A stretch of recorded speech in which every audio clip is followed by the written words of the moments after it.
Welcome to the Blueprint Analysis. I'm so glad you're here for this explainer, because what we're looking at today, it sounds like it's straight out of a dystopian sci-fi movie, but it is happening right now, literally right beneath our feet.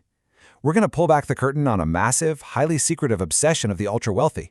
We're talking about the architects of our digital world and why they're quietly pouring hundreds of millions of dollars into figuring out how to hide from the rest of us.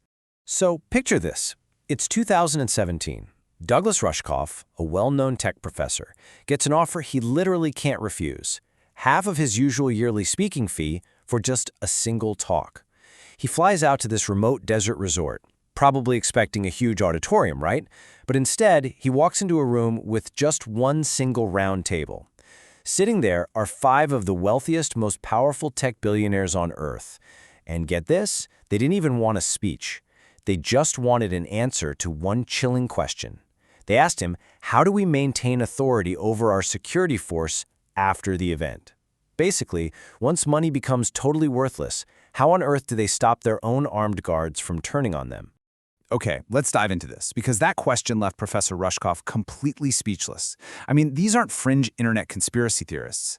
These are the guys who built the digital infrastructure we use every single day, the creators of our search engines, social networks, and AI. And yet, sitting in that room, their focus wasn't on innovating or building a better future. It was entirely on surviving a total global collapse and fiercely protecting their stockpiled wealth from the very people they pay to guard it. They're gripped by this profound, deeply calculating doomsday panic. Now, to really understand this panic, we've got to understand their lingo. These tech titans actually have a specific name for the ultimate disaster they're so terrified of. They call it the event. It's basically their catch-all term for a catastrophic global collapse so severe that society as we know it just completely stops functioning. And the Source investigation reveals a pretty startling reality here. These men, with all their immense access to global data and predictive trends, are operating under the assumption that they know something terrible is coming, something we don't quite grasp yet. So, what exactly are they anticipating? Well, the billionaires peppered Professor Rushkoff with questions about some incredibly specific, horrific scenarios. They were seriously debating the merits of hiding out in Alaska versus New Zealand. They were agonizing over whether to store a 5-year or a 10-year supply of food. According to the source, the event could be triggered by a few things: total environmental collapse, widespread violent social unrest, sudden nuclear war, or even an unstoppable virus that permanently alters human existence. But here's the thing. These elites didn't just ask some weird paranoid questions in the desert and then go back to their day jobs. No, they transformed that paranoia into immediate, massive action. They're currently out there actively constructing colossal underground fortresses designed specifically to completely separate themselves from the rest of humanity when things go dark. Now, what's really interesting about this is the sheer scale of the spending: $270 million.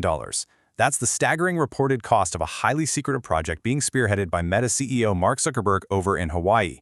He bought up 1,400 acres of land. For perspective, that's roughly the size of 3 New York Central Parks. And underneath it, he's reportedly building a massive 5,000-square-foot bunker. According to investigative details from Wired magazine cited in the source, this isn't just some basement. It features blast-resistant concrete, an escape hatch, its own independent energy and water supply, and incredibly strict non-disclosure agreements for literally every single carpenter, electrician, and worker on site. When asked about it, Zuckerberg famously laughed it off. But man, the scale of that construction tells a very different story.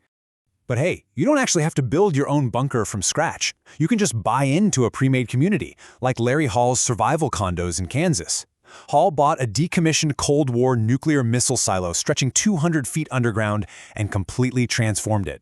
It's this bizarre contrast. On one hand, it's grim survivalism, thick earth, a 5-year food supply for 75 people. But on the other hand, absolute absurd luxury. We're talking a tropical pool with a waterfall, a cinema, and even an indoor dog park. Because there are no real windows down there, they use screens to display a live feed of the outside world. And here's the kicker. These units cost between $1.5 to $3 million a pop, and they are entirely sold out with a waiting list. Crazy, right? If you thought that was wild, just prepare yourself for this unfathomable number.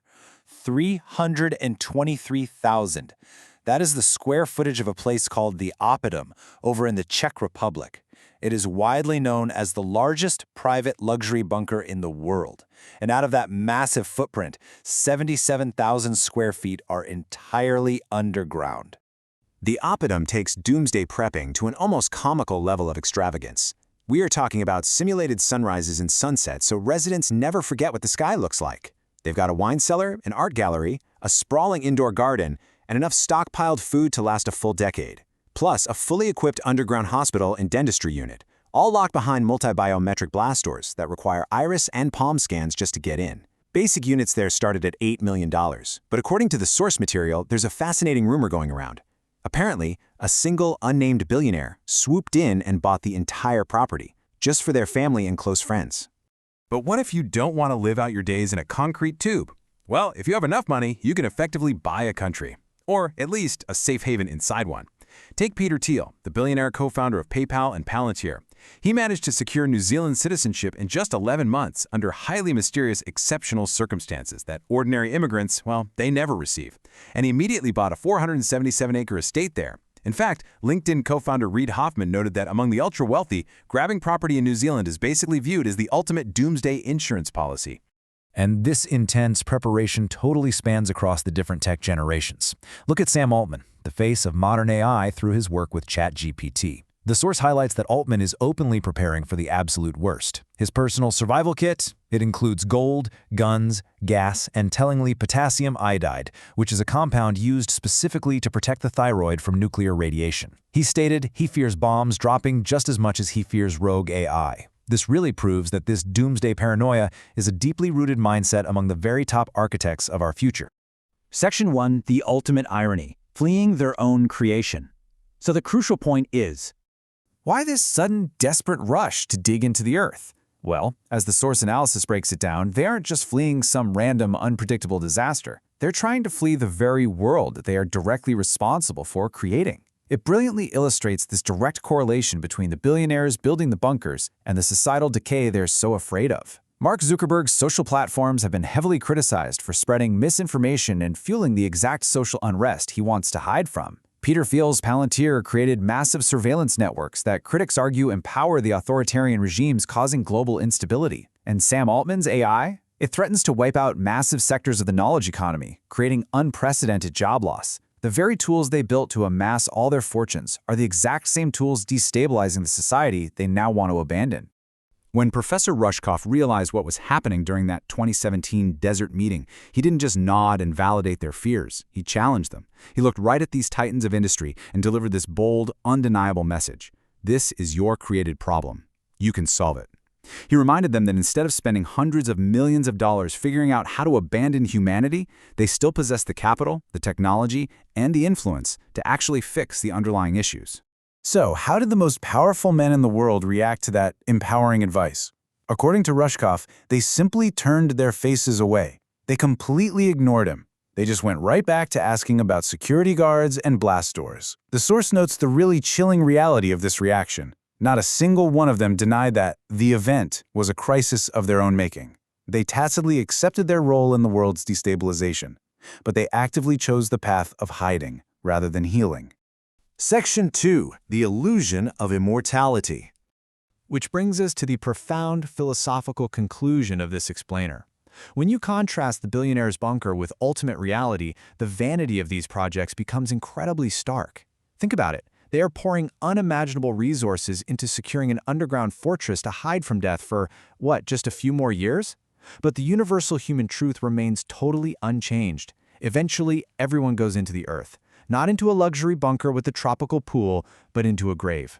The source material actually introduces a really powerful religious and philosophical reflection on this exact behavior. Quoting Surah Al-Humazah, it reads, "Woe to every scorner and mocker who collects wealth and continuously counts it, thinking that his wealth will make him immortal." And wow, that perfectly encapsulates the mindset we've been examining today, doesn't it? It's this dangerous delusion that stockpiling billions of dollars and infinitely counting your resources can somehow grant you eternal life or total immunity from the consequences of your own actions. The text goes on to explain the concept of the crusher, or Al-Humazah. It warns of an ultimate divine reality, a consuming fire, meant for those who hoard wealth at the expense of humanity. And the source emphasizes a deeply humbling truth here. No multi-biometric scanner, no concrete-filled wall, and absolutely no blast-proof door can protect anyone from this final, inevitable reality. You simply cannot buy an escape hatch from the ultimate consequence of your life's work. Which leaves us to ponder a deeply unsettling thought. We've seen what they are building. We know what they fear. And we know they have the resources to change course, but choose not to. So I'll leave you with this final question to think about. If the very architects of our future have already decided to give up on society and hide underground, what does that mean for the rest of us, who have to live in the world they leave behind?